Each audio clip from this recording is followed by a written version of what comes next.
razvijene su sorte hmelja, to su hibridne sorte hmelja, koji imaju visok sadržaj alfa kiselina i zovu ih alfa hmelja, alfa acid hops. Zavisi kako ga čita, da li engleski ili američki način, uglavnom. Ali ono što je bitno za vas ovog trenutka da upamtite jeste gorke i aromatske. Čitava serija gorkih sorti ima, bilo u Evropi, da ne pričamo o Americi, mnoge američke sorte su prešle, na primjer, jedan činok, enoga u Bugarskoj se gaji sasvim okej, ima ga čak i u delu koji se gaji. Hallertau je poznata nemačka oblast, tu negde Regensburg, pa malo severnije. Zahvaljujući Biku sam mnogo toga vidio i posetio.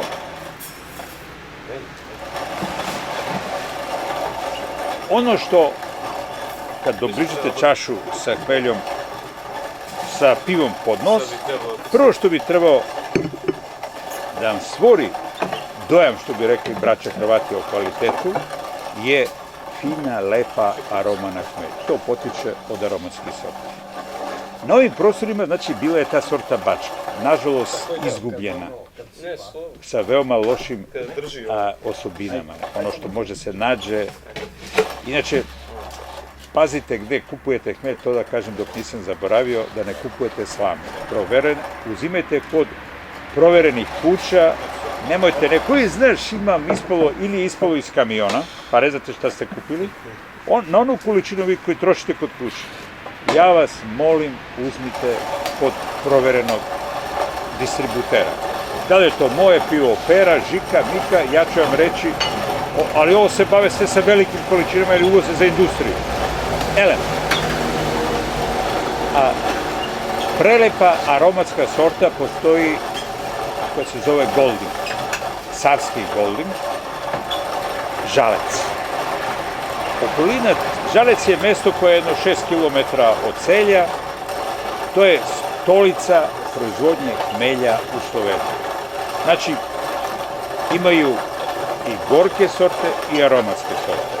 Zaboravio sam da kažem malo pre dok sam pričao o Bačkom Petrovcu, znači postoji Bačka koja je trebala da bude njihova udarna sorta i naravno gorke sorte su stigle, kao što je Brewer's Gold, Northern Brewer, Magnum i tako dalje. To što ćete naći po Nemačkoj, Poljskoj, Češkoj. Bugari imaju mahom američke sorte, to je nešto južnije od Sofije.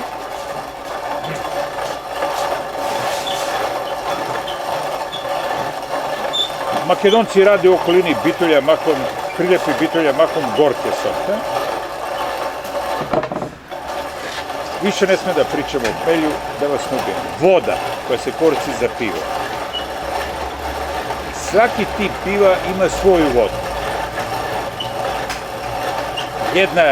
Jedan kvalitet vode za takozvani lager tip piva, drugi je za minhenski, treći je za bečki tip i tako dalje, ja se ne udavim s tim. Ajde samo dva podatka. Kad je u pitanju lager tip piva, voda koja se koristi ne sme da ima veću tvrdoću, znači karbonatna tvrdoća od 5 nemačkih stepena. Ukupna tvrdoća može bude maksimum do 10. Najlepše je da bude tu 7-8. Vi kod kuće, ja vas molim, ako živite u Beogradu, radite sa beogradskom vodom, ne pokušavajte da radite sa nekim izmenjivačima koji su sa neutralnom izmenom, gde natrijum uklanja kalcijum iz sistema i dobijete omekšanu vodu. Vi ćete dobiti omekšanu vodu, ali ćete u vodi imati mnogo natrijuma. Natrijum negativno deluje na izluživanje nekih nepotrebnih gorkih materija, pogotovo od hmelja, pa ćete dobiti trpkije pivo, lužastije pivo i to vam se neće dopasti. Znači, u Beogradu radite, molim vas, sa vodom koja je iz vodovoda. Česmovača. Čak možete da je malo, ako hoćete baš da je malo omekšate, prokuvajte je, pa ostavite da se ohladi do 50 stepeni, jer ćemo mi sad u 50 stepeni. Znači, karbonati koji se nalaze u beogradskoj vodi, oni su se razgradili, bikarbonati, jer i to će pasti dole. Vi ćete imati manji sadaž. Imaćete nešto, jedan od osnovnih načina kako se omekša voda je kuvanje, a sklonit ćete i klor. To ćete skloniti ovako kad budete sladovinu. Šta, ti si levoru? Da. Isti smo, samo ja kad sam počeo da učim, govorili su piši desnom rukom. Na studijama, pošto nije bilo knjiga, jedno vreme pišem levom, posle pišem desnom, ali kad pročitaš dva rukopisa ne možeš da ih poznaš da je to ista osoba. Da. Elem. Šta je bilo? Kvasac. Za svaki tip piva poseban kvasac. Priča o kvasu je nemoguća misija. Znači, za lager tip piva vi imate, pogotovo Francuzi su otišli mnogo napred pre svega u sistemima za sušenje kvasa, zato što je umeće dobiti taj suvi pivarski kvasac, to znači da su njegove ćelije žive. To se radi sistemom, znači kvasac koji ćete vi dobijati posle prve upotrebe, dobit ćete jednu gustu, kremkasto-braunkastu masu. Ako ste uspeli dobro da istaložite, ona u sebi ima ne više od 20% suve materije. I to sklonite i pivo ćete koristiti kad vam padne na pamet, odnosno kad vi smatrate, a taj kvasac možete da upotrebite za sledeću šaržu. Tako sklonjen kvasac, molim vas, držite ga na najhladnijem mestu u frižideru. Pogotovo ako ne kuvate sledećih 4-5 dana. Znači, u frižideru mora da stoji svo vreme na najhladnijem mestu. Zato što kada mu se ne... Da bude zamrznut. Ne može. Ne sme. Ne sme. Sa glicerinom. Elem, molim vas, nemojte da eksperimentisate sa zamrzavanjem, zato što ne može. On se zna gde mu je optimum rada i lagerovanja. Znači, tu negde 2-3 stepena je njegova idealna temperatura za lagerovanje, odnosno za čuvanje. Ako ga koristite često, znači u frižideru do 8 stepeni ništa mu neće biti, ali gledajte za 2-3 dana da ga iskoristite. Ako ne, ja ću vam reći kako da pod sladovinom ga sačuvate što duže. Doći ćemo i do tog termina sladovina. Ja jednostavno pokušavam da objašnjavam. Zašto? Zato što kad počneš da pričaš... Toliko ima tih detalja da... To je, ja vam kažem, mlatim se od 72. godine s pivom. Znam koliko ne znam.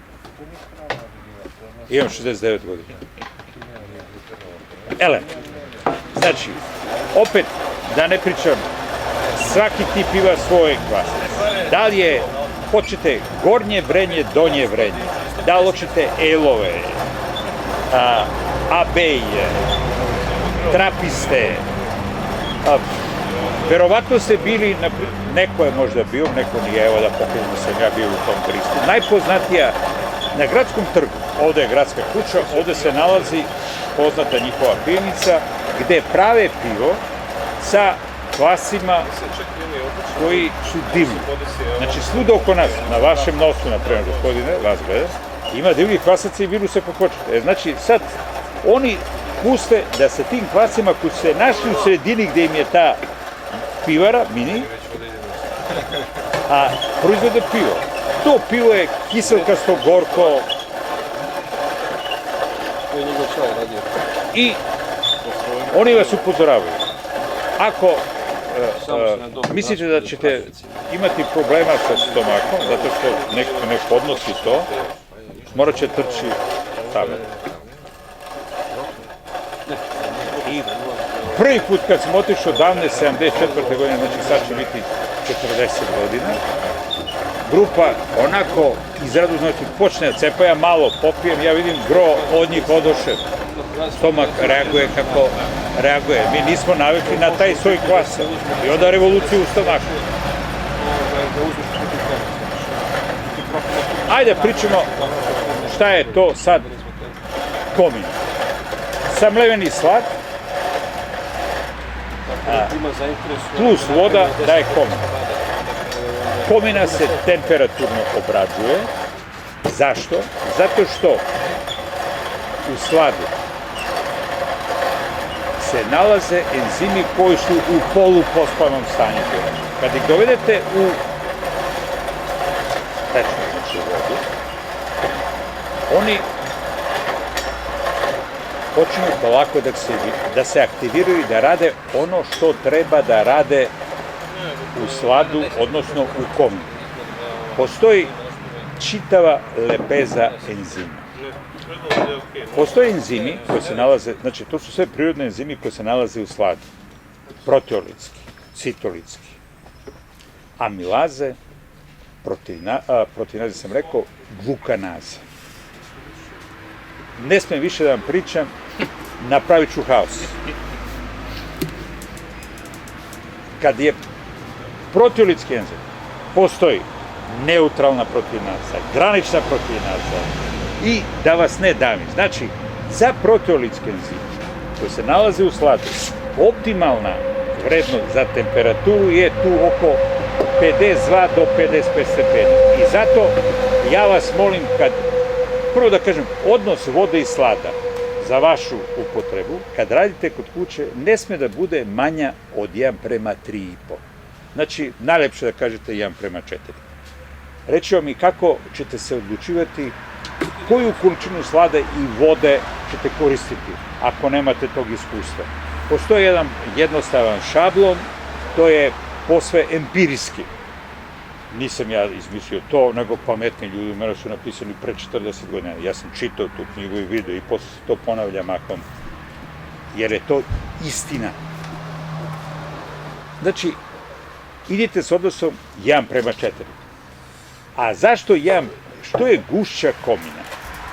Vi ćete bolje da zaštitite enzime koje iz slada prelaze u tečnost, oni optimalnije rade, a posle kad budem govorio o filtraciji, reći ću vam i zašto treba da idete sa 3,5, ali prvo vidite sa 4. Nemojte da idete sa 5, nema potrebe, sa odnosom 1:5. Negdje ćete da letiti 1:4, 1:5, ne, mnogo 1:4. Znači, gušća komina štiti enzime jer njen buferni sistem je mnogo bolji buferni sistem, znači omogućava mu da bolje radi. Ajmo dalje. Znači, optimalna temperatura za rad proteolitskih enzima je tu 52, 55